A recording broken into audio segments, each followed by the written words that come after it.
కరకరలాడే దిబ్బరొట్టెలు ఎవరికి ఇష్టం ఉండదు చెప్పండి.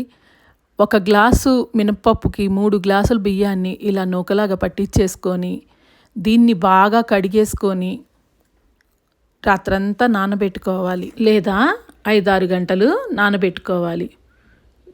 ఇది నానిన తర్వాత నీళ్ళన్నీ వంపేసి దీంట్లో కొద్దిగా ఉప్పేసుకొని ఒక్కసారి మిక్సీలో వేసుకోవాలి. బరగ్గానే ఉండాలి పిండి, అదిగోండి ఇలా ఉండాలి. పెనం మీద నీళ్లు చల్లుకొని ఇది మరీ పలుచగా కాకుండా కొద్దిగా మందంగానే వేసుకొని కొద్దిగా నూనె వేసుకొని మూత పెట్టేయాలి.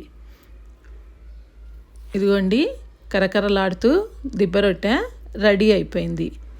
దీనికి పల్లీ చట్నీ కాంబినేషన్ సూపర్గా ఉంటుందండి.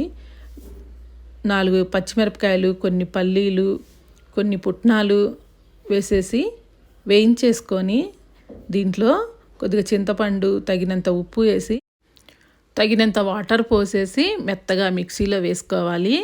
తర్వాత దీనికి పోపేసుకొని ఈ దిబ్బరొట్టెల కాంబినేషన్తో తింటే సూపర్గా ఉంటుందండి. మీరు ఒకసారి ట్రై చేసి చూడండి.